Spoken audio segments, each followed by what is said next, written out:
तर मोनोरेलमध्ये क्षमतेपेक्षा जास्त प्रवासी आल्यानं तांत्रिक बिघाड झाला असं स्पष्टीकरण एमएमआरडीएचे आस्तिक कुमार पांडे यांनी दिले। तर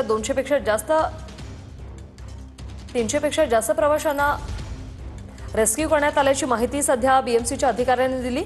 एक मोनोरेल दुसऱ्या बाजूने गेल्यानं हाय व्होल्टेज करंटचा सप्लाय बंद करावा लागतो असंही या अधिकाऱ्यांनी सांगितलंय। पाऊस होता तुम्हाला माहिती आहे आणि पाऊस असल्यामुळे आपली जे मोनोरेल होती त्यामध्ये जितके प्रवासी अडकलेले होते ते आता आपण त्यांना समाहित केला। बेसिकली हे वलन तुम्ही बघू शकत आहे आणि रेलला आता 10-15 वर्ष झालेले आहे ऑपरेशनल क्षमतामुळे त्याची जे कॅरिंग कॅपॅसिटी आहे त्याच्यापेक्षा जास्त सवार होते आणि त्याच्यामुळे त्याच्या जे कंडक्टर्स इलेक्ट्रिक सोबत जे वळणवर जे कनेक्शन होतात ते त्याचा तुटला, त्याच्यामुळे इथे रेल थांबली। मोनोरेल का थांबली याची ही तांत्रिक बाब आहे, त्याच्याबद्दल मोनोरेल प्रशासनाकडून आपल्याला उत्तर मिळू शकेल। परंतु आमची जेव्हा फायर ब्रिगेड इथे पोहोचली त्यावेळेला बाजूने दुसरी एक मोनोरेल गेलेली होती। तिथे खूप हाय व्होल्टेज करंट असतो, जवळजवळ 40,000 व्होल्टचा।